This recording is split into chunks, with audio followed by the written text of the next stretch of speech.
Hello, I think we're underway. Welcome to this um, webinar from the University of Birmingham, Philosophy Everywhere. And it's about, as you will have seen from the advert, I imagine, taking philosophy outside of traditional academic settings, seminar rooms, lecture halls, and engaging with non-academic discussion and involvement in philosophical questions. And it's one of a program of events that we're putting on at the University of Birmingham.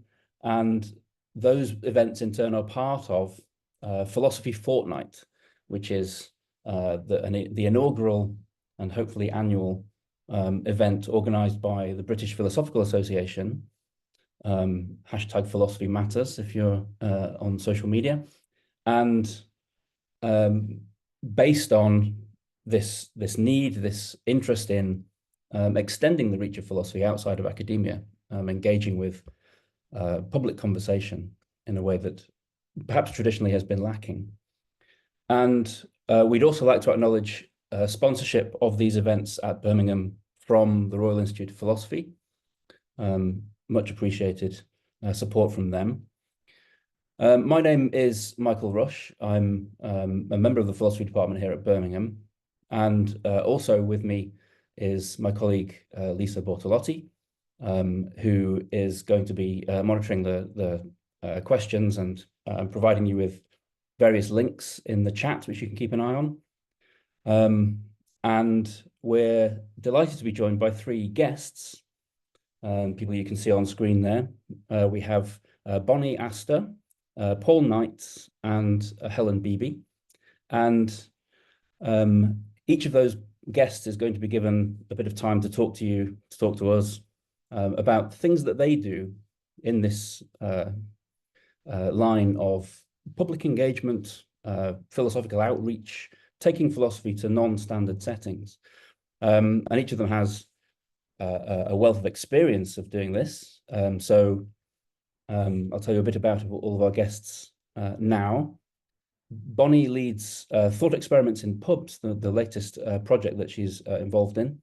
And that's a project that takes thought experiments, philosophical questions, to pubs, to parks, where people can gather, use those thought experiments as sort of jumping off points to explore philosophical questions, but also find shared issues of interest, sort of social topics, and broader philosophical concerns. Paul leads Philosophy on Foot, which is a growing program of walking inquiries based up in the Pennines in Yorkshire. And Paul works with arts organizations and heritage and nature conservation groups, and takes participants out into nature, discussing not only the nature that they see along the way, but also philosophical questions of the sort of the history and ecology of the places that they're in, and questions of the values that we attach to landscape and the uses that we put landscape to. Helen is Professor of Philosophy at the University of Leeds, also visiting professor at Helsinki at the moment as well. And you might have come across Helen before if you listen to In Our Time on Radio 4, and a couple of those, or the Philosophy Bites podcast. Google all of these things. She also co-wrote a book a few years ago with me, which was a joy and still available if you would like to look for it. And the format for today is that each of our guests is going to have a bit of time to tell us about what they've done in the past, what they're doing now, their feelings about the value and the importance of doing this kind of public philosophy. After which we'll have a sort of roundtable discussion amongst the guests, and we'll round off with chance for a Q&A.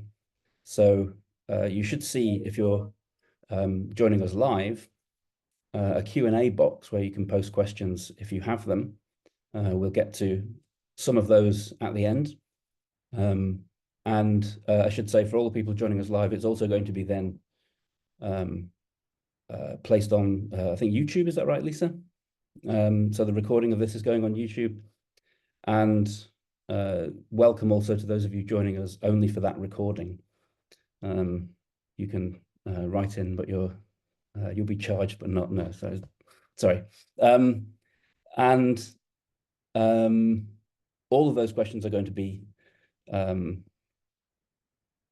gathered for the end. So feel free to post them as they occur to you as we go through this session. And we'll come to you at the end, read out those questions and see what our guests have to say.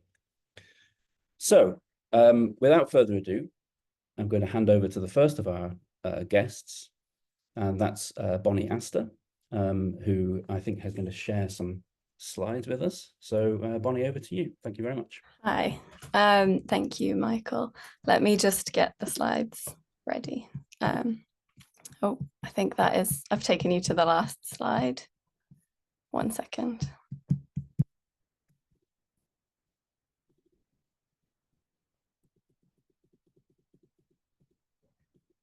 Okay.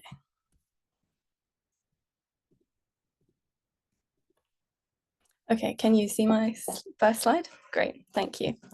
So yes, as Michael said, I run a meetup group called Thought Experiments in Pubs, which is kind of an evolving project that is mostly based around gatherings, but it's sort of reaching beyond a bit beyond that now. So I will first of all introduce myself. I'm the creator of Thought Experiments in Pubs. I describe myself as an amateur philosopher. I've never studied philosophy besides sort of indirect bits and pieces, but my best friend did study philosophy, so I've benefited a lot from her experience. My working background is in mental health and peer support, and I came up with the idea of Thought Experiments in Pubs while I was working in an occupational therapy center in Pentonville Prison. I was asked to set up a series of discussion focused groups, and the idea was to get participants to share their thoughts and hear other people's thoughts in a sort of open and respectful way. And a colleague who was teaching philosophy in the prison suggested that I use thought experiments to do this. So we used thought experiments, and we had really good conversations that were both abstract and personal, and seemed to create a really nice feeling of connection and shared understanding.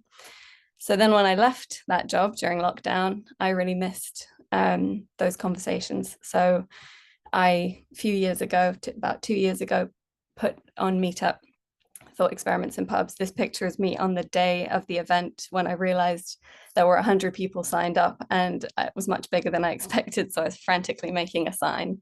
But yeah, generally my focus now is creativity in social experiences. So a bit more about the actual events. Thought Experiments in Pubs, the main point is to, first of all, bring people together into the same room, as diverse a group as possible, and to give them a format for getting straight into meaningful conversation. I also think it's become a practice for quite a lot of people who come regularly for figuring out what they think, sharing what they think, and hearing fresh perspectives. And it's also just a fun night out. So the focus is kind of playful, light, as well as able to go into these deep questions. There are 5 main elements. So the ethos, the thought experiments, the pubs, the people, and the way I facilitate. So I thought I'd just quickly run you through that. And Michael, please let me know if I'm reaching the end of my time before I think I am. Okay. So the ethos is that everyone is welcome, and the more different perspectives, I think, the better the conversation.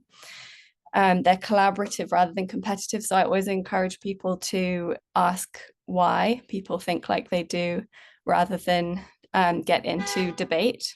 I always say that if they want to get into debate and they find someone else who wants to get into debate, that's fine. But to kind of start with a question or curiosity. The thought experiments are the starting points of the conversations, but I encourage people to edit them, to fill in the blanks, to play with the parameters. And if they go off into completely different topics, that's totally fine. I usually suggest groups of 4 because that means people have a quarter of the time to talk and 3/4 to listen. So it's also practice of listening. And in general, just try and create an atmosphere of warmth and respect. So how does it work? The thought experiments. There are 3 thought experiments at each event, and we discuss each for about 20 to 25 minutes, which is quite short. My reasoning is that I'd rather people keep moving and keep having conversations than get bored. And then there's always a chance afterwards at the end for them to come back to the conversations that they most enjoyed. So every 20 minutes or 25 minutes, I ring this bell, and which seems to quieten a room of 100 sometimes. And I invite people to shuffle around. Some people have some of the feedback I got in the first year was that the shuffling can be not very random if there are people who've been there before and they know other people. So I've introduced an element of randomness, which is a deck of cards. I give everyone a card when they arrive and then invite them to form groups based on the suit of their cards or the color of their cards, so that they get a little bit more randomness. But it's also entirely optional. If they want to sit with their friends, that's fine. This is a little sketch that my cousin did when she came to one of the events. So the content of the thought experiments, I started off with classic thought experiments. For the most famous one, probably the trolley problem. We did that for about a year and then we ran out. So I started writing some of my own.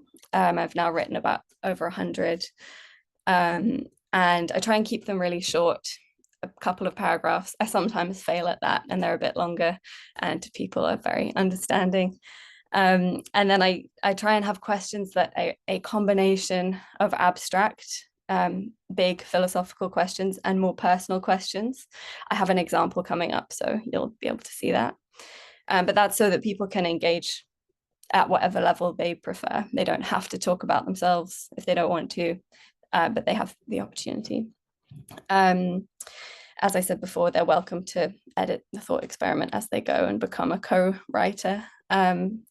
And yeah, I sometimes try and make them have an element of humor so that they're not just heavy thought experiments.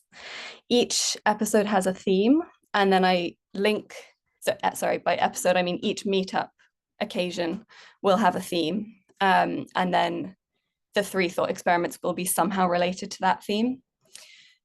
These are the themes that we've done so far. So it's quite a wide range, but you'll notice that all the words are kind of normal everyday words rather than jargon. And I publish the theme before the event so that people can decide whether they want to come or not. For example, on Monday we did awe as the theme. The 3 titles of the thought experiments were the starry sky, an awesome experience, and I wonder. And just to show you one of the thought experiments, I wonder was, I will read it out. Manny always wonders. He's known amongst his friends as the one that wonders. Invariably, at some point during a conversation with Manny, he will say, I wonder if his friends love this quality about him. They say he's so imaginative. He has such unique perspectives on things. He gives me new ideas. Sometimes, however, they find Manny a little irritating. So they also say he's always doubtful. He's never sure of anything. Sometimes it's annoying and I just want a straightforward or practical response. And Manny says, I guess I'm just in awe of the world. It's an amazing mystery. I don't feel sure about any of it, and that's why I wonder about everything. So that's the thought experiment. And then these are some of the questions that I give.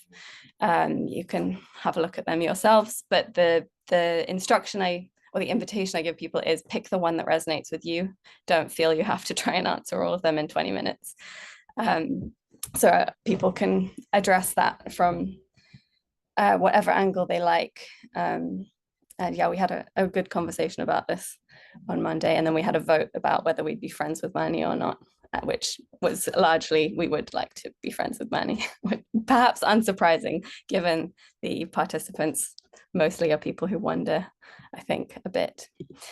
So the next element is the pubs.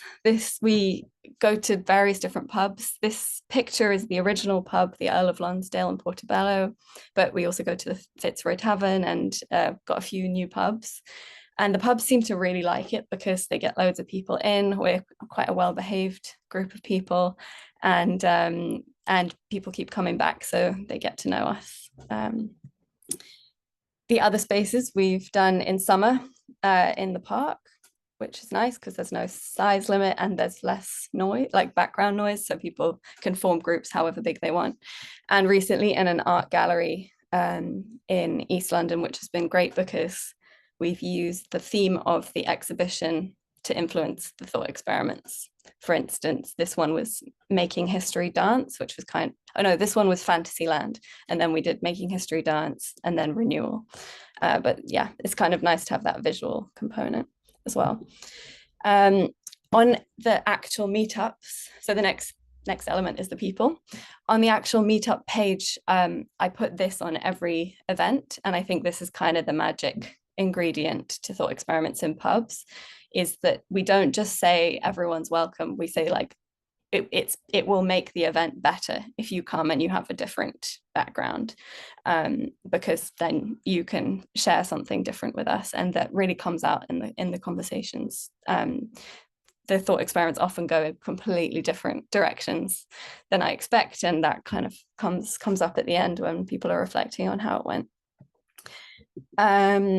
So I've been doing this new project to show the amazing people who come to thought experiments in pubs, where I've asked those who are willing to be in a portrait and to share a couple of words about themselves.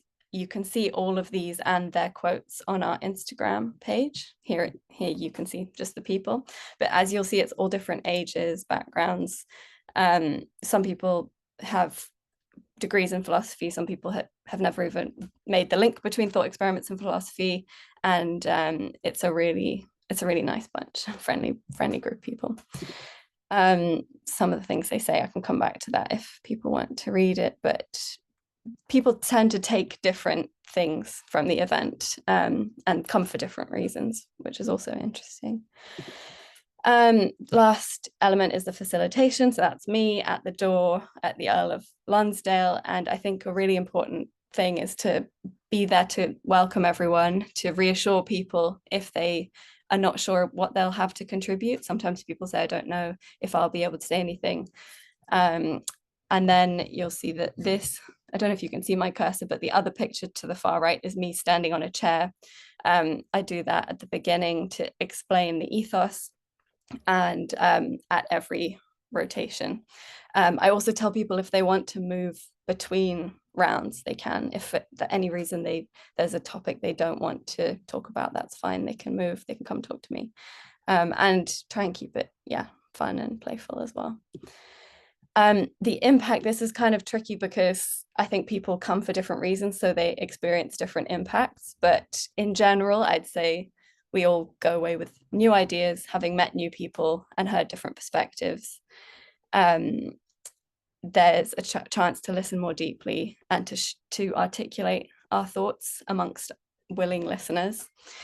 This picture of the four guys, they've all become friends. I think they actually became friends at another philosophy meetup, but they come to thought experiments regularly, and they decided to do their portrait as a team. And then on the right is our first thought experiments in pubs couple. So I'm hoping that I'll get invited to the wedding. But they're kind of examples of how people really are creating meaningful groups of friends and connections at these events, and a community kind of more broadly. It's been way more popular than I expected. I thought there'll be 10 people at the first event, and there were over 100. That's a little about the evolution. I did one event per month in the first year, and then 2 events in the second year, and then this year I've started doing more. And my friend wrote this sentence, which I agree with, that thought experiments in pubs' popularity reflects a broader craving for thoughtful engagement and connection. If you'd like to support thought experiments in pubs, these are different ways you can do it. I'm not sure, I'd probably run out of time, but if I haven't, then if there's anything, have I run out of time? No, you can have another minute or so. Another minute. So yeah, just to say that I think it's really changed my life to have this community. And it's a way of seeing people regularly, and I might stop the share. Regularly and getting to know them. I don't know most of the jobs that people do. I don't know where they live or sort of other biographical details, but I know more about what they think than quite a lot of my good friends. And I think that's really cool. So that's the main thing that that's all I want to say about thought experiments in pubs. And I'm sure I'll come back to other things in the discussion. But thank you for listening. Fantastic. No, thank you. Super interesting. As you say, we're going to come back in the discussion afterwards anyway, so I won't spend any time talking about it now. We'll get back to it, but straight on with our next speaker, who is Paul. Over to you. Thank you, Michael. And thanks, Bonny. I loved that. Very inspiring, brilliant stuff. Yeah, I'll also first give some background to put what I do now in context. So all three of my degrees were in philosophy, and then I spent 7 years doing postdoctoral research in philosophy at Manchester University. And really from my undergraduate studies onwards, my work in philosophy has always been applied to the natural environment and the human relationship with it. In one way or another, that was my specialism all along, both for all my published work on environmental ethics and policy and politics, and also in my teaching. So I developed and delivered an undergraduate module in environmental philosophy at Manchester, covering topics like intrinsic value, future generations, ecofeminism, markets and environmental valuation, climate ethics, and so on.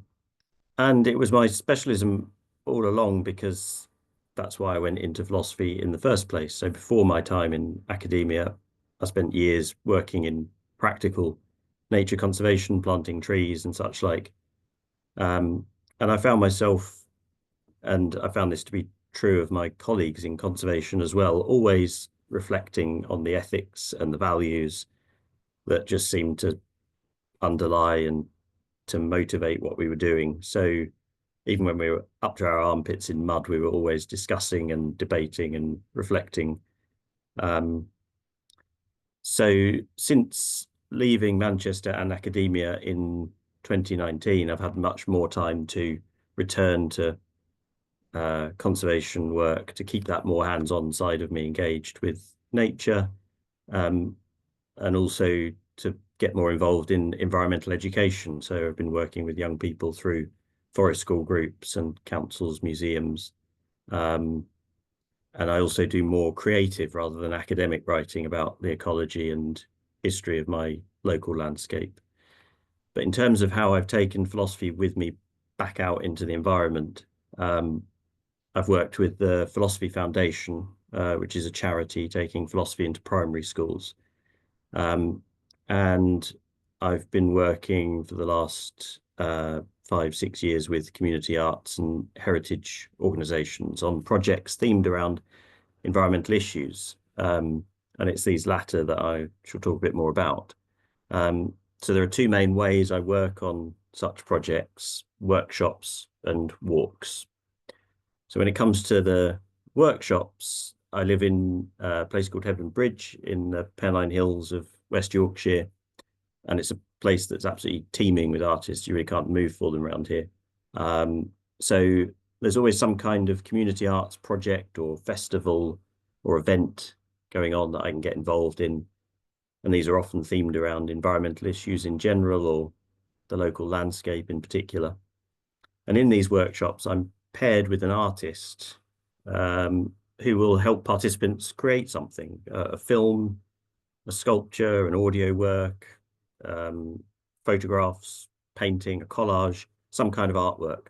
But we create space for me to get participants thinking more deeply about the environmental themes the project is oriented around. So I've worked with photographers where we involve the local public in creating an exhibition on the theme of nature reclaiming man-made structures and spaces. I've worked with sound artists where we help high school students create field recordings and audio works. With musicians working with community choirs and bands to create a musical campaign against river pollution.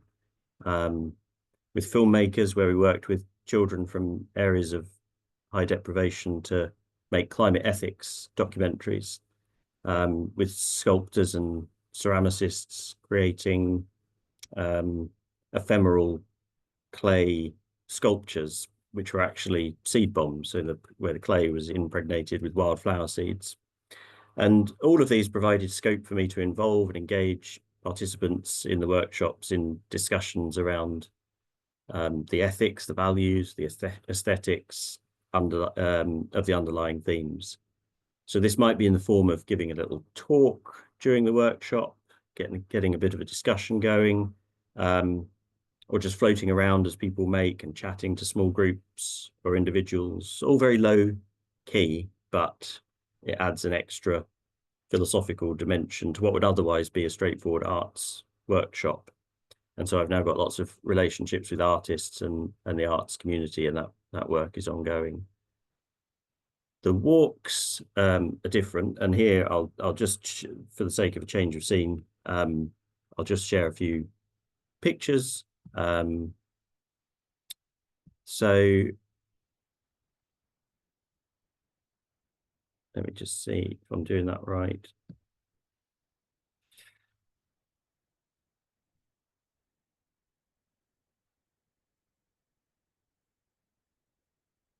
So the walks are different insofar as rather than me adding a philosophical dimension to an arts workshop, here I'm essentially running a philosophy workshop with the twist that we're doing it on the move. So I've styled these as thinking on your feet or philosophy on foot. So I've run these independently, but more often, again, I run them as part of larger environment themed community arts and heritage projects. And I'll say a bit more about why that is in a minute. So I've worked with the University of the Third Age, Pennine Heritage, Hebden Bridge Arts, the South Pennines Park, Northern Broadsides, which is a community theatre company, so, a range of education, arts, heritage and conservation organisations.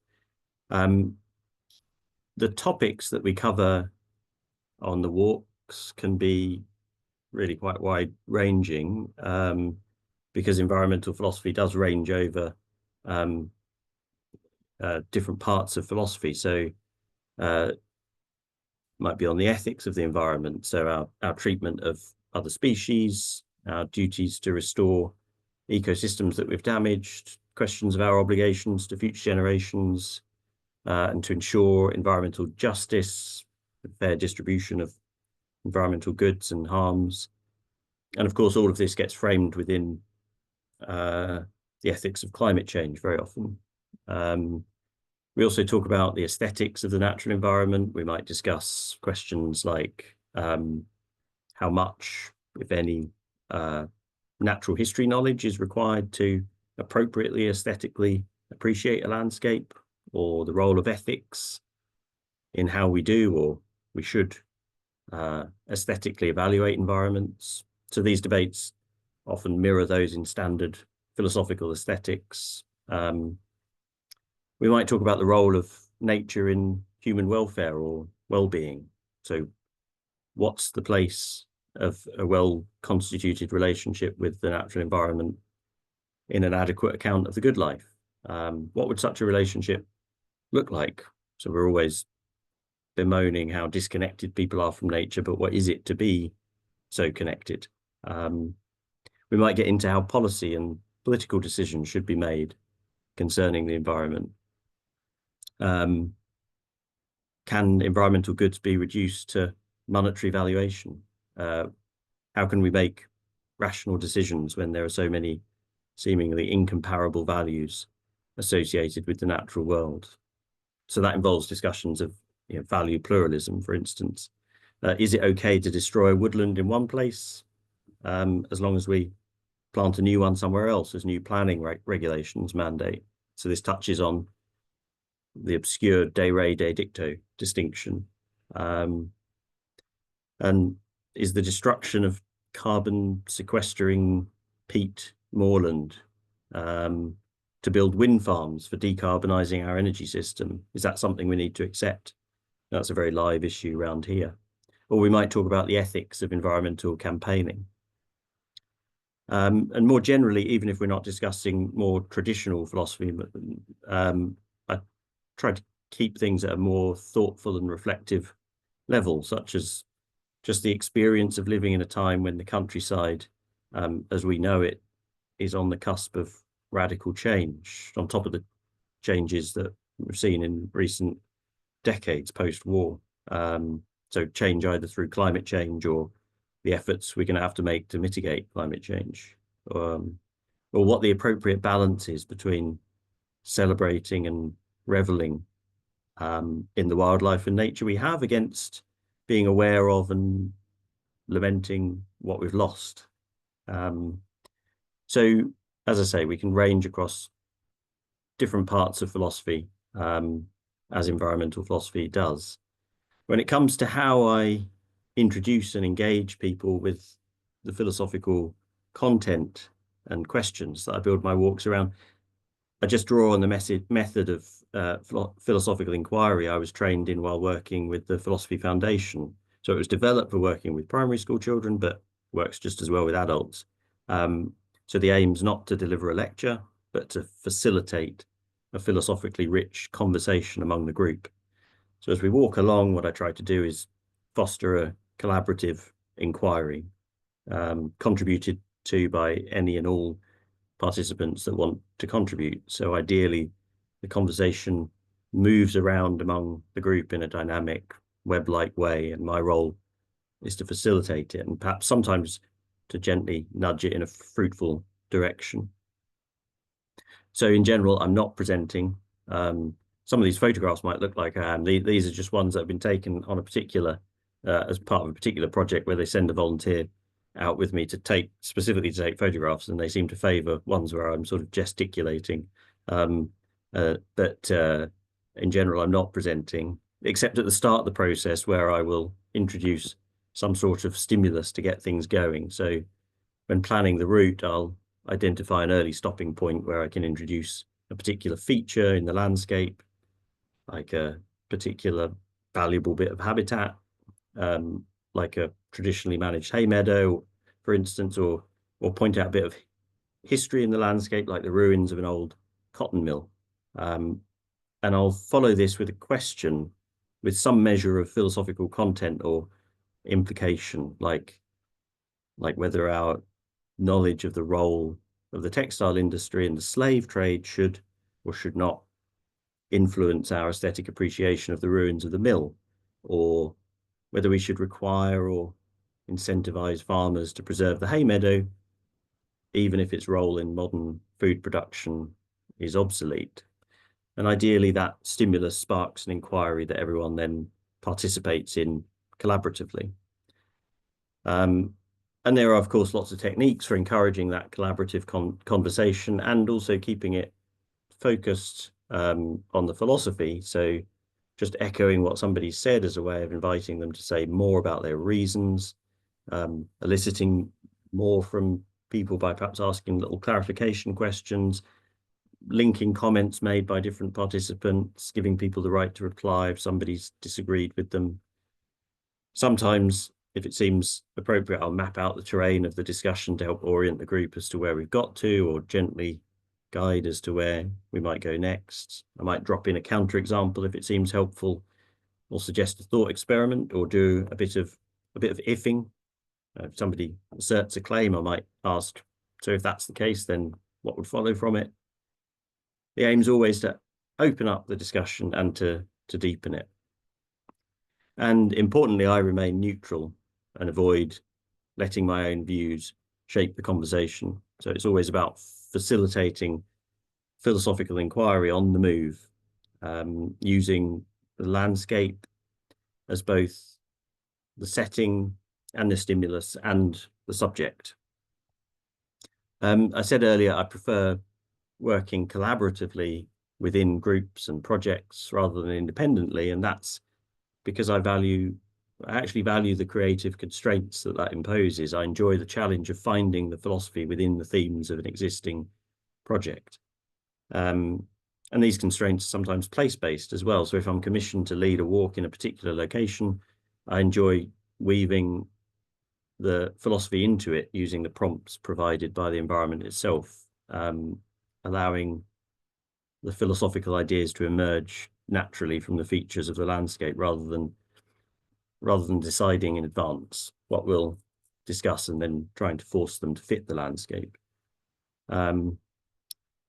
In terms of who the participants are who come along to my walks and other events, it's often just open to the public, advertised widely to anyone who signs up. There's sometimes events with a small fee for joining, but very often they're free and it's paid for by the project funding. And in common with most community arts funding, it's targeted at people who would not otherwise or ordinarily get the opportunity to access events in the arts and the heritage sector, or indeed philosophy. This was true, incidentally, when I worked for the Philosophy Foundation. That work was funded by the Royal Institute of Philosophy. And there were stipulations about targeting schools with certain proportion of children on free school meals, for instance. And it's the same when the arts projects I collaborate with work with schools. And more widely, I've worked in collaboration with council services, providing support for young people with caring responsibilities, mental health charities for young people, women's peer support groups, recovery support services for people living with addiction, community centres in areas of high deprivation, and organisations supporting refugees and asylum seekers. And these sorts of projects, of course, are particularly rewarding. And as Bonny was saying, you get a range of perspectives which you might not otherwise get with different sorts of events that weren't necessarily focused on that kind of audience. So I'll leave it there for now. And there we go. Perfect. Wonderful stuff. Thank you very much. And again, we'll come back to all of these themes shortly. But first of all, over to our third speaker. Helen, the floor is yours. Thank you, Michael. Yeah, and thanks both of you, Michael and Lisa, for organising the session. And thanks everyone else for beaming in. I'm really happy to be involved in this whole Philosophy Matters Fortnight thing. My brief was to talk about some of the things I've done to promote philosophy and why I think those things matter. I'm going to talk much more about the second thing than the first, because I haven't done anything nearly as imaginative as either Bonny or Paul has. So I'm going to get kind of like quite abstract and philosophical and talk about the mattering part mostly.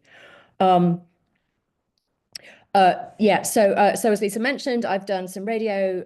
I've Radio 4, but also I've done national and local radio in Australia. I've been interviewed for an online BBC documentary film about free will, which was a bit annoying because in the end they ended up spending much more time on the neuroscientists than on the philosophy, which grated a bit. But anyway, also I've done a bunch of philosophy podcasts for various philosophers' podcast series.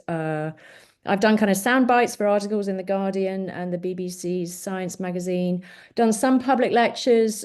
Mostly the crowd that you get at public lectures are not members of the public. They're kind of like local academics and students. But you do occasionally get members of the public there.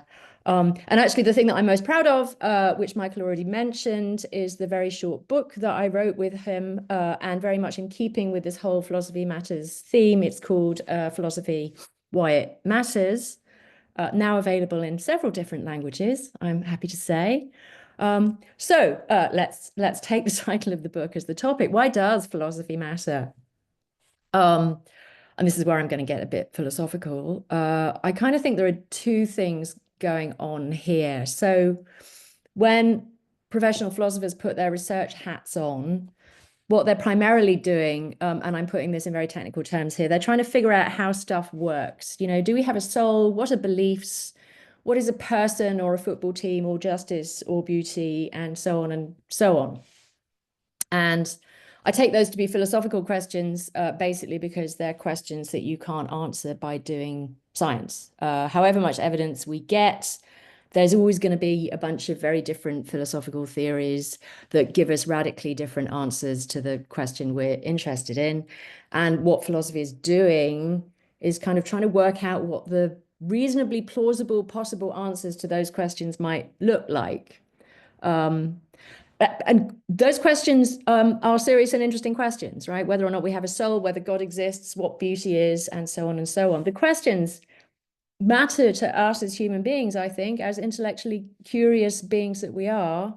And philosophers are trying to figure out what the range of plausible answers to those questions might look like. So that's one reason why philosophy matters, right? It addresses important and interesting questions. If you want to make some headway in figuring out what a decent answer to any of those questions might look like, you're going to have to ask a philosopher, not a physicist or a neuroscience or a theologian.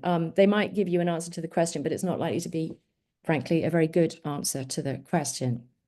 So anyway, with our research hats on, what we're trying to do is, very broadly speaking, trying to come up with some plausible theories about, you know, how stuff works.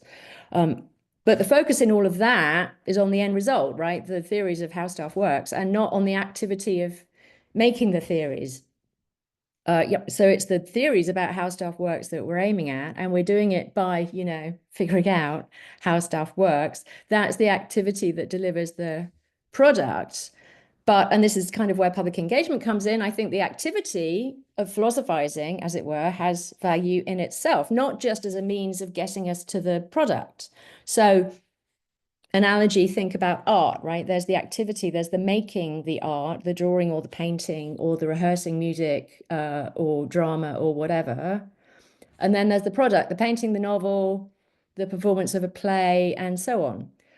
Obviously, you don't get the product without the activity of making the product, but the activity has value that's actually, to a great extent, I think, independent of how good the product is, right? So writing a novel or acting in a play can be a source of not just enjoyment, but like profound self-discovery, emotional enlightenment, or whatever. And that's true even if the end result is a really bad novel or a terrible performance. Art classes in school are important not because they're teaching children how to paint. I mean, you know, almost none of them are going to end up as good painters. The classes are important because doing art is a way of fostering creativity, fostering self-expression, fostering different ways of seeing and representing objects, that kind of thing, right? It's sort of like, put it grandly, nourishment for the mind. And I think something very similar is true of the activity of doing philosophy. So you might think really hard about, say, whether God exists, and you might do that by, well, various ways you might do it. You might try and evaluate some standard arguments for and against God's existence. You might look at the nature of religious belief. You might think about what purposes a belief in God might serve, what its costs and benefits might be, and so on. At the end of all of that, you know, it might be that all you've managed to really achieve is kind of a very hazy understanding of Descartes' ontological arguments. In terms of the product, you know, that's a bit like a child's drawing of a tree. But for you, that activity of thinking philosophically might have been just hugely intellectually rewarding and illuminating. And it's probably also made you a slightly better thinker. And that's what gives the activity the value. So I think what public engagement, that's what public engagement is all about in philosophy. It's about helping people to think things through in a clear-headed but also a creative way, to challenge the assumptions that they've been carrying around with them kind of unnoticed for years, to see things in a variety of different lights. Doing philosophy makes you better at examining your own preconceptions, appreciating that there are different points of view to take on an issue, and also that people who disagree with you aren't necessarily, you know, dumb or ill-informed. They might just have started from a different place to the place you started. So doing philosophy makes you better at thinking about stuff, and it fosters intellectual curiosity. And as I say, it can also be deeply rewarding and illuminating in its own right, just to do it. So that's my story about why philosophy matters, right? It matters partly because it tries to come up with plausible answers to serious and profound questions, but it also matters because even if you don't get very far in figuring out what the plausible answers look like, the activity of doing philosophy is or can be good for you, right? And rewarding and illuminating. So again, nourishment for the mind.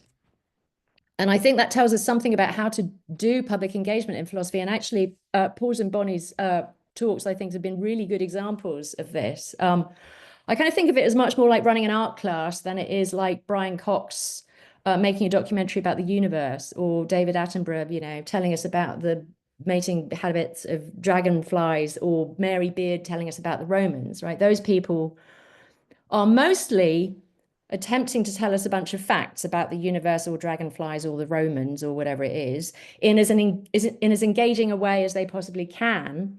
But public engagement in philosophy really isn't about telling people a bunch of facts. There probably are some facts in philosophy. You know, either God exists or he doesn't, either we have a soul or we don't. But none of us ought to be at all confident about what the facts are, in my view, because philosophers disagree with each other all the time about everything. So, and I think that's one of the barriers to public engagement that some philosophers feel. They worry that they're going to have to kind of dumb down, skate over important distinctions or whatever. And I think sometimes what they have in mind is, you know, I want to convey the truth to people, but the truth is incredibly complicated and difficult to understand. And I'm going to have to take shortcuts, and that's all going to be really bad. And I just think that's the wrong way to think about it, right? That's not really the prime reason to do public engagement. It's more to kind of like help people do philosophy for themselves. So yeah, more like running an art class. You know, what happens if you put these colors together? Here's how to get that effect you're after in that pencil drawing. What are you trying to express in that painting? Have you thought about maybe doing it like this rather than like that? It's about helping people to think about stuff for themselves and to acquire the skills that are going to help them to do it better, and so hopefully in a more rewarding and illuminating way. So there we go. Brilliant, thank you. So thank you to all three of our speakers. We've heard a variety of, I think, non-conflicting views, complementary views. So the discussion hopefully will be good-tempered rather than combative. Let's start off with our guests, and whether any of you thinks that you have a question or a reflection relating to one of the other speakers' contributions that you think might get us started. Helen, you already said that the specific examples in the activities that Paul and Bonny have described were sort of inspiring and interesting ways of addressing these sorts of values that you're talking about. But is there something about anyone else's talk that you think you'd like to know more about or ask a question about? Any of your three speakers?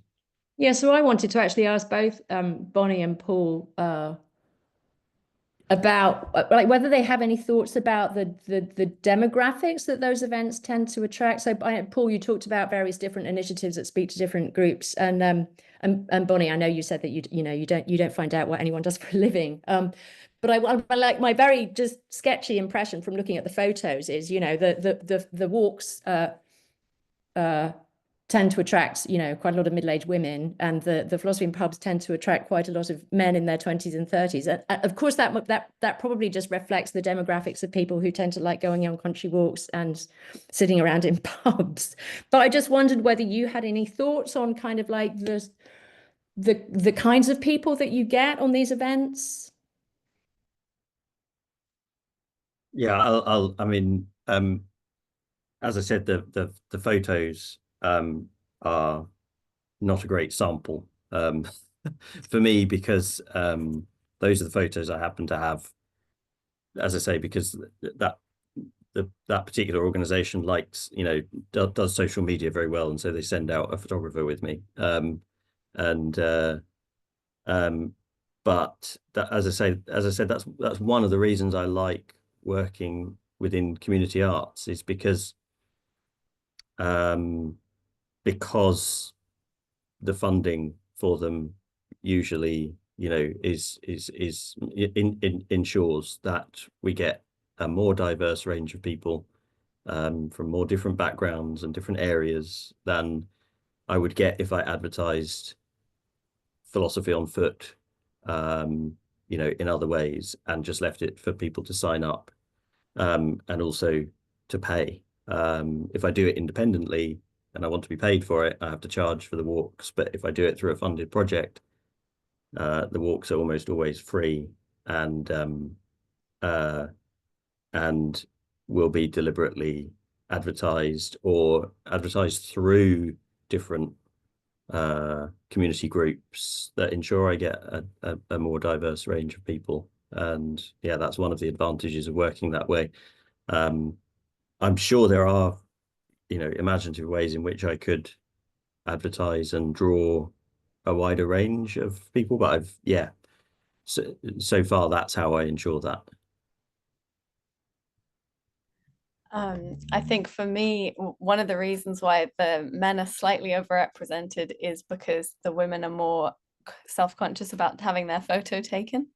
So I have, I think there's a pretty good mix. I'd say it's like 60% men and 40% women. And one thing I've been thinking about is that the only place I advertised the events until very recently was on Meetup, which requires people to know what Meetup is and to have the app, which is why I've now been creating an Instagram page and a Facebook page, but it's quite early days. I had the first person who found it via social media come on Monday, so that's good. But I think I do two of the events each month are completely free, and the rationale is to get people to come who might not otherwise. And if people are not sure if they'll enjoy it, they can come and there's no risk. And then all the other events are £5. So I think it's pretty accessible. But yeah, in terms of I'm curious as well about doing it in different places, and I'd like to do more partnerships where I could do a pop-up in a different place, and then if there's an existing community there, then people who might not have otherwise looked on Meetup for a discussion group might find it. But yeah, it seems I'd say the age range is pretty good.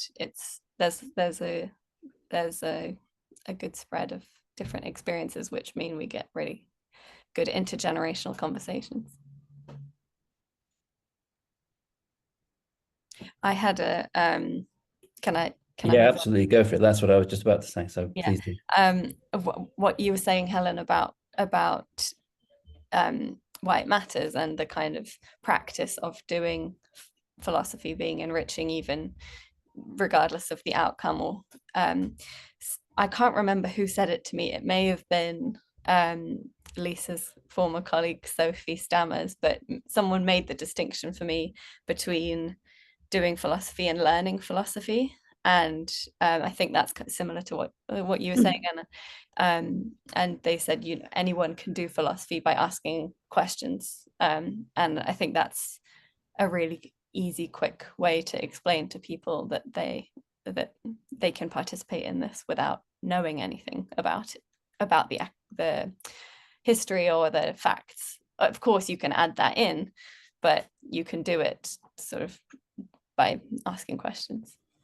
Yeah, I mean, I think the learning about it, you know, I mean, obviously, if you do philosophy research for a living, you know, that's you kind of need to know what everyone else has said in case you just say the same old thing that someone else has said, or you say something that obviously isn't going to work. But for everyone else, right, the learning about it that's the kind of boring, it's the kind of boring part. That's the part that you kind of need if you want to not, you know, just think someone else has thought, or kind of use it as a springboard for thinking about it yourself. But that's the real role of it, right? Is to, okay, this philosopher said this, and now I've got that gives me a handle on how I might think about this. Like, do I agree with them or not? Rather than just like, oh, just think about beauty. You know, you're not going to get that far.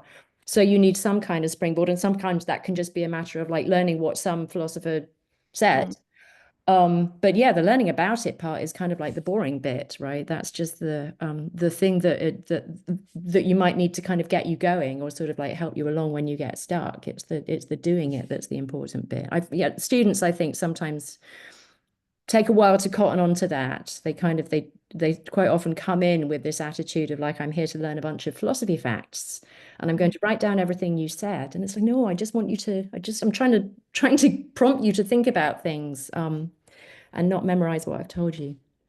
Well, I also wrote down that I think, Paul, what really stood out to me from what you said was that you making philosophy relevant and also tangible to the place where people are. So you're giving real clear links between big ideas and physical spaces. And I guess people learn through the process of doing the philosophy in those spaces. So I found that really inspiring. Yes. Yeah. I mean, I suppose for plenty of branches of philosophy, plenty of topics in philosophy, they are abstract, and you don't necessarily have something tangible to, you know, have in front of you and to interact with in a sensory way, to as a sort of aid to doing that philosophy. But when it comes to the environment, you really can do that. So there's nothing.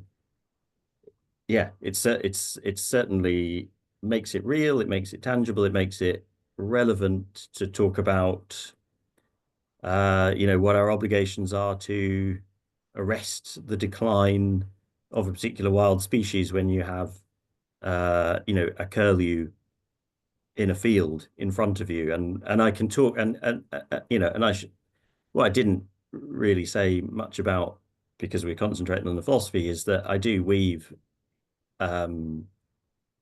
you know, a kind of normal guided walk into my walks as well, because people enjoy that too. And you know, it's you know, it's not just a philosophy walk where if somebody wants to talk about, you know, or wants to point out or just enjoy, or, you know, stop for a moment to look at the view, then I'm no, we've got to stay on the philosophy. I don't, you know, so I'm not militant about that, but there's nothing like, yeah, having a curlew in front of you in a field, and then I can and we can talk a bit about, you know, the reasons for the decline of this species, and how that relates to the changes in the local environment and so on, to make that tangible. And so that's why I just see the yeah, the idea of taking people on walks in the countryside to talk about the ethics and the aesthetics and the values of the countryside just seems to me like a no-brainer. I don't,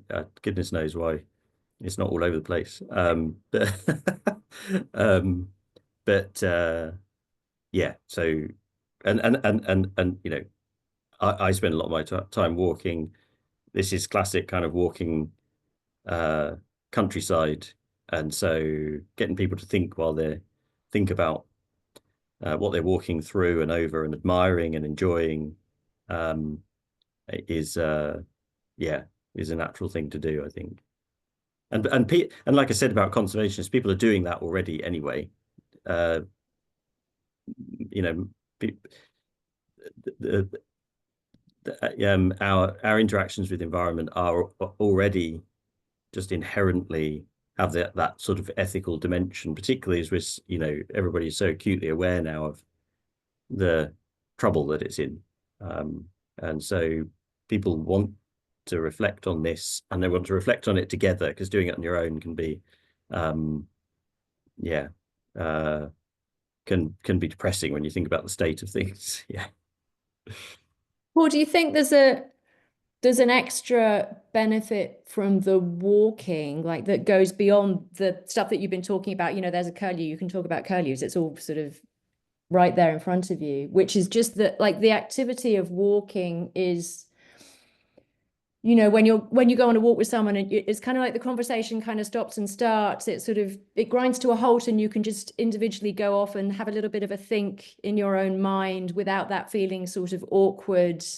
And then, you know, you can do the wondering thing, a bit like the guy in Bonny's example, right? And you're not sitting there kind of like awkwardly with a coffee, not saying anything. It all feels very natural, and that means that the conversation has a different tone to it, and maybe that is something that kind of like fits very well with the philosophy. I don't know if you've got any thoughts on that.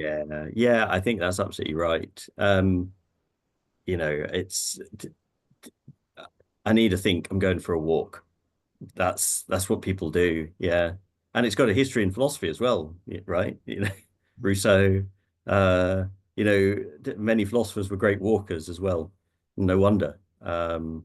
You know, so there's just the sort of basic physiological reasons for it, you know, just get the blood pumping, change of scene, and so on. But it works really, really well in groups. It's, you know, I guess plenty of philosophers were solitary walkers, but it works really well in groups, getting that discussion going. If for no other reason, it naturally does that mixing that Bonny recognizes as a value in the setting that she does it in. You know, mixing things up, changing who you're talking to, that just naturally happens, particularly in, you know, I guess one way in which just back to the demographic, it's difficult for me to account for around here is accessibility. Just naturally, the terrain is rugged, the paths are not accessible. There's one place that I can do it, that I do it with paths that are wheelchair accessible, but otherwise it's just for able-bodied people, and that's the nature of it, unfortunately. But but because of that as well, it means that people naturally kind of, you know, it's very difficult to stay walking with the same person the whole time. You know, you just get kind of mixed up naturally. So yeah, I think there's many advantages to doing the activity on foot. Yeah. I hadn't thought about that. I did want to. I got a question for Bonny and a question for Helen. Helen, that point about it's complicated, and that I remember there was a line in yours and Michael's book that was, you know, if you take one thing away from this book, it's that things are always more complicated than they seem. And that is, of course, often the outcome of applying philosophical thinking to pretty much any topic, as you can end up just more puzzled than you started with, more baffled and bewildered.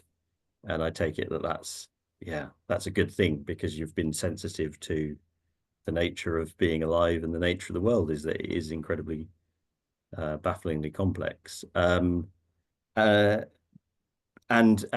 is something that I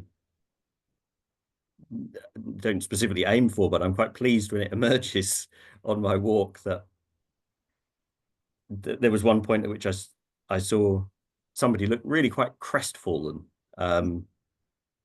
because something had sunk in about how it just wasn't simple. A classic one around here is, you know, do we plant trees, or do we leave the fields as meadows? And there's just no answers.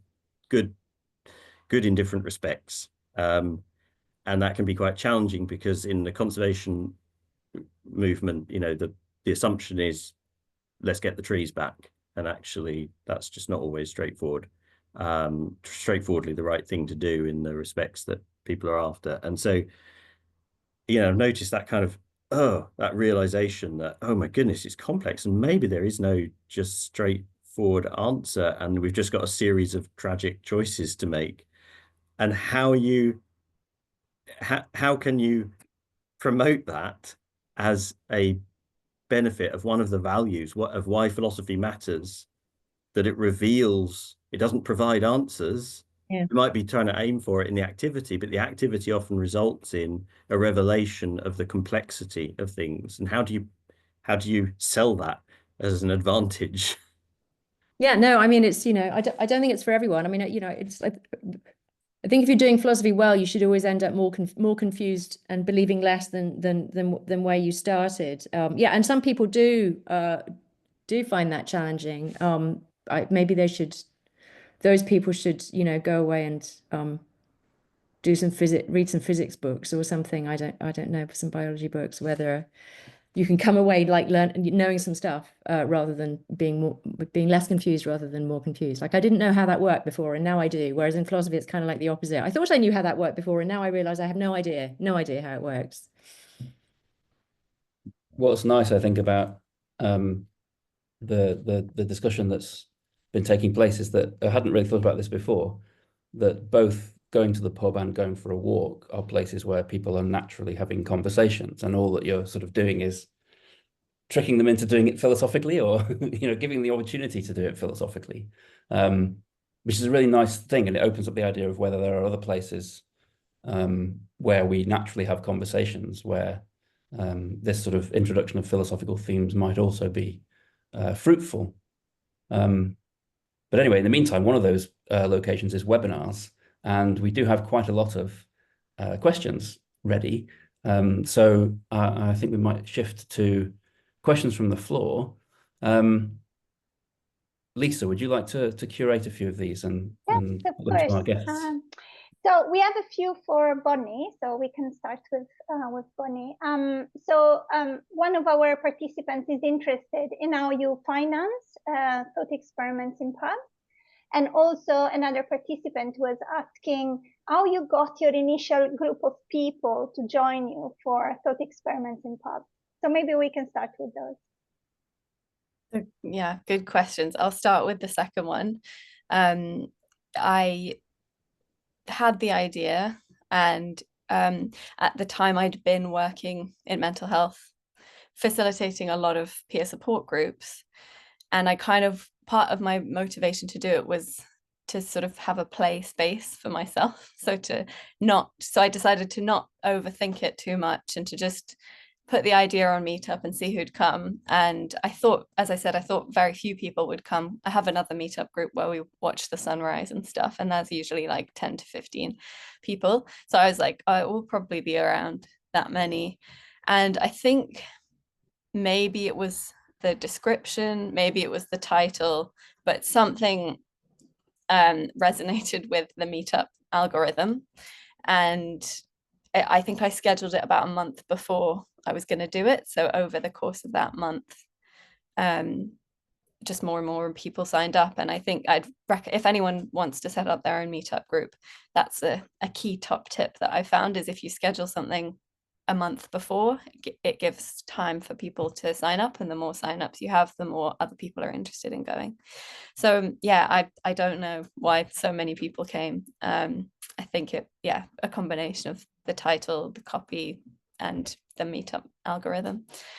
And then about how it's financed. So it was just a hobby for me for the first 2 years, or year and a half. So I just did it in my spare time. It was 1 or 2 a month. And now that I'm doing a lot more, I've decided to make some of the events £5. So I'm kind of covering costs. There's the Meetup host fee is quite significant, and it's gone up a lot recently. I have a Squarespace website, Canva, so it's covering those costs and just about beginning to make a little bit of money.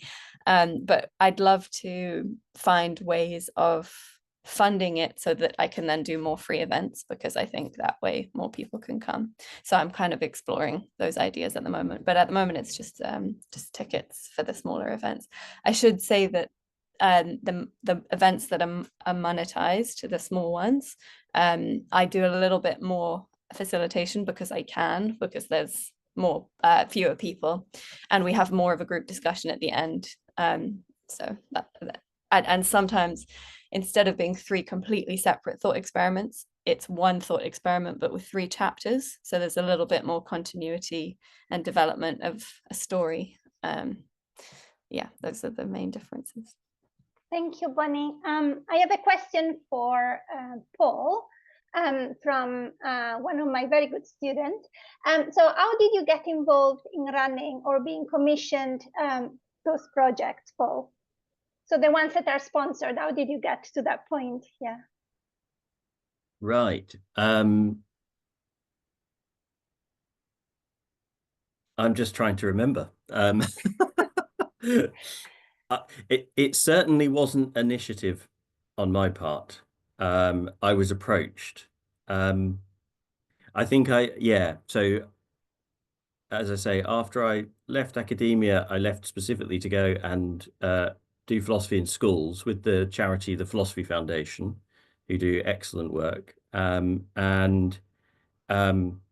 then that work vaporized when the pandemic came.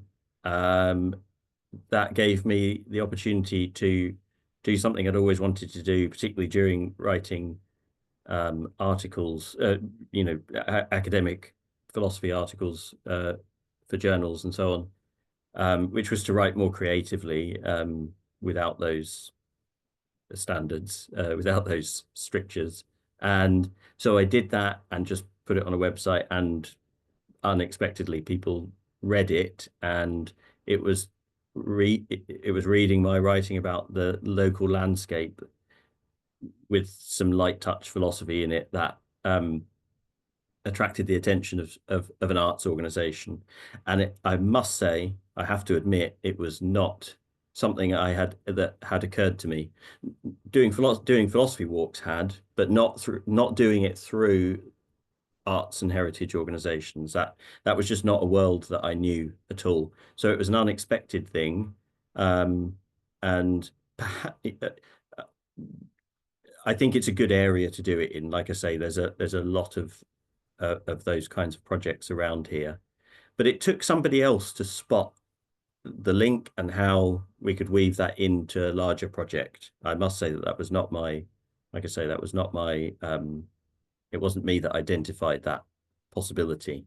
So yeah, that's just that's just being honest, that I didn't do anything clever there in initiating it. That's interesting. So I think this question could be for anybody.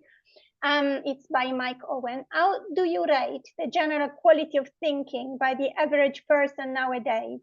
Do you agree there is a need to enhance most people's skills in, for example, rational thinking, rather than just go along with the crowd or follow the latest popular opinion on social media? What can philosophers do to help this social issue? More education around thinking skills in school, maybe? Oh, that's a hard question. I think, I mean, one thing I think is it's like when you think about things like conspiracy theories of the kind that are part of the discourse at the moment, I think it's way too easy for people to think, oh, what those people need, is a course on critical thinking. They're being irrational. It's much more complicated than that. Plenty of people who are flat earthers or kind of QAnon conspiracy theorists, like they're pretty good at critical thinking in some sense, right? And in some sense, they're not going along with the herd. I mean, precisely their self-conception is, well, everyone else is just going along with the tired old, dogmas, and we're the ones that are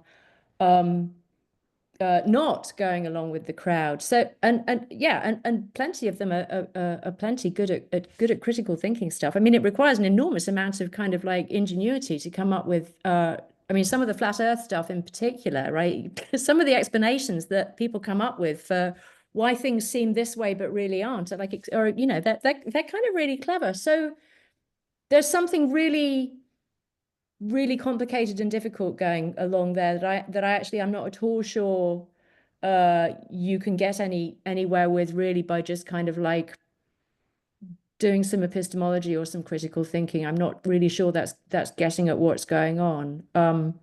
Have people got worse or better at thinking? I have no idea. No idea at all. I think there are ways have become available of thinking some pretty weird things, and finding other people that agree with you that were previously not available. But I don't at all think that shows us that people have got worse at thinking. I just think that the environment has changed in such a way that we get these weird phenomena that we're not really sure what to do with. I'm not sure that really answers the question, sorry. I think maybe there is a relevant question for Bonny. So they are asking whether, John Langdale, whether in thought experiments in pubs, do you ever have people who have antisocial ideas, like Andrew Tate is the example in the question, Jordan Peterson ideology? And if that happens, how do you deal with it? That's a good question. I've been really positively surprised by how little conflict or complaints there have been about these kinds of things. I guess actually what I was going to say in response to the previous question about how I set it up was I'm used to having ground rules and group agreements and like safe space enabling practices in groups, and I decided not to do that with thought experiments in pubs, kind of just to see how it would go, and I was prepared to include that if there was a lot of conflict, but it hasn't come up. I've had one or two people complain about other people talking too much, but not about the content of what they've been talking about. I think the group norms, like establishing the group norm at the beginning of I often say it's very unlikely that we'll all agree about everything, so be prepared to hear perspectives that you really don't agree with, and I'd invite everyone to be curious about that rather than kind of reactive. But I wonder, maybe it's a group that's self-selected to agree on enough that real conflict doesn't happen. But yeah, hasn't come up for me yet. Okay, so the next one is by Carrie Langsdale. I tend to find that people see the word philosophy and feel it isn't for them, or it is inaccessible in various ways. And I think Bonny and Paul touched on this briefly, but I'm wondering if you experience challenges when engaging the wider public with philosophy, and if so, what do you do to make your events accessible and invite people who maybe feel intimidated by the idea of philosophy?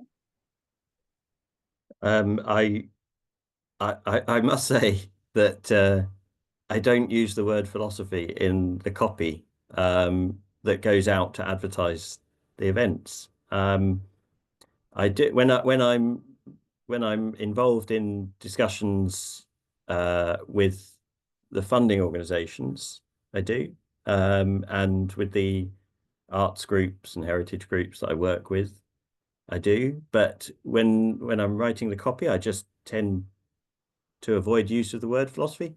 I hope I hope the professional philosophers here don't take offence at that, but that's partly. I don't think I've consciously done that because I think that it will turn anybody off. Actually, I find that people are in the standard reaction I get to mention of philosophy, that I did philosophy, that I write about it or anything, is people are intrigued, even if they don't know entirely what it means. They wouldn't be able to articulate exactly what I might be doing or thinking about. They're intrigued. And so it's not so much that I think it will put people off. It's that I think that I can better explain what my walk will be about, what sorts of things we'll be thinking and talking about without using the word philosophy. I typically just pose a series of questions that we might discuss, topics that we might cover that come out of the prompts in the landscape that we'll be walking through. And so I find, yeah, it doesn't necessarily, it's not necessarily the best way of describing what we're going to do, partly because people won't necessarily quite understand. I should say as well that even in academic philosophy, it's still not terribly uncommon for people to still express surprise that that it's a subfield, that it's a branch of philosophy at all. It's still pretty niche. And so so to say, we'll be discussing questions in environmental philosophy is not necessarily going to help. There is a question for Helen. Why philosophers disagree with each other so much? Do they agree about some basic ideas? Oh, well, there is a question. I'm actually co-authoring a book at this very moment that takes as its starting point the fact that philosophers disagree about everything all the time, and this will never stop. And indeed, it's essential to the discipline that people disagree with each other. That's kind of like the whole thing that allows the discipline to do what it does. Why do they disagree? Because fundamentally, because the questions that we're asking are not answerable by straightforward, scientific or observational methods. And everything just gets very difficult when you're in a situation where that's the case, because you can try and impose some extra kind of like principles of like how we should go about answering these sorts of questions that you might hope would kind of like narrow down the space of possibilities. But of course, people disagree with each other about what principles we should be using. So even if by your own lights, you've kind of like figured out what, there's only one alternative, it's like other people have different sets of priorities or lights or different starting points, and they just get to a different view. Are there basic things that people agree about? I mean, no, I'm not. I mean, I think there are some things that people agree about, right? I mean, people will quite often agree about, well, this is a valid argument or it isn't, or, if you have this philosophical view, then you should probably, sign up to the following things. There are lots of claims of that kind that are sort of uncontroversial, but basically, no. I mean, take all of the standard philosophical questions. They've been going in some form or other for, centuries, and in some cases, millennia. I mean, the questions have kind of like changed a bit, like the debate's morphed, but the fundamental issues are still there. Does the world exist independently of the human mind? That's a pretty basic question. Can't agree on that. Does God exist? Can't agree on that. And so on and so on. It will never end, and I think that's it's a good thing. It's the lifeblood of philosophy. Okay, I mean, it's sort of disappointing, if what you want is some answers, it's very disappointing, but don't come in expecting any answers.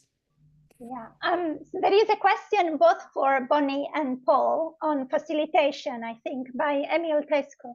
So he's asking if how the philosophical moderation happens in the meetings that you organize and facilitate. So he's asking, for instance, from his own experience running a cafe scientific in the past, whether you intervene when you realize that there could be factual mistakes emerging, logical fallacies or mistaken understandings, and how that might affect the discussion that develops. So how the moderation works. Maybe Bonny, you want to start? Yes, I don't intervene, partly because I'm not sure I'd know how to with some of that, but also because there's lots of people, so they're all having their separate conversations in groups of 4. At the end of the small groups, we'll have a big group discussion, but the facilitation I do is more just to make sure everyone has a chance to be heard. There are quite often people who come who can make those comments or can sort of take it upon themselves to facilitate a little bit in the group, which sometimes people like, and then they'll keep talking to that person, and if they want a more freer conversation, I guess, then they might shift group. But yeah, so I don't do that kind of philosophical facilitation. Yeah, I like I said, my background of doing philosophy in primary schools did give me a lot of there are a lot of techniques that you get trained in to